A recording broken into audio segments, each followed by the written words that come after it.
నా దగ్గర నయా పైసా లేదు. టిఫిన్ చేసి ఆయన దగ్గర ఉందో లేదో నాకు తెలియదు. మా పక్కనే ఆ గంగా రెస్టారెంట్ అని ఒకటి ఉండేది హోటల్, దాంట్లో చేయాలి. నేను ఇప్పుడే తినేసానండి, ఇప్పుడే తినేసాను అన్నా. వెళ్దాం పర్లేదు, నేను తినలేదు కొన్ని కంపెనీ అంటున్నారు.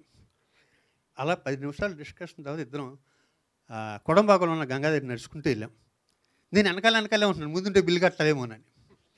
పరిస్థితి ఎంత బేదరకం అంటే అంత బేదరకం. ఆయన ఏం గొప్పగా, ఆయన అంతే సేమ్.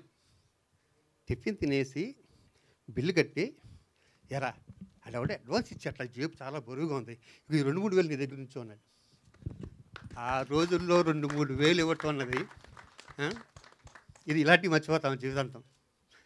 అది మా ఇద్దరికి, బర్నీ గారికి నాకు ఈ 40 ఏళ్ళు తర్వాత చాలా చిత్రహింసలు పెట్టారు, అది వేరే విషయం అనుకోండి. ఈ 40 ఏళ్ళు ఆయనతో నేను రిలేషన్ కాపాడుకుంటానికి ఆ రోజు జరిగిన మొదటి సన్నివేశం. అలాంటి వ్యక్తికి డాక్టరేట్ రావటం నాకు వచ్చినంత ఫీలే.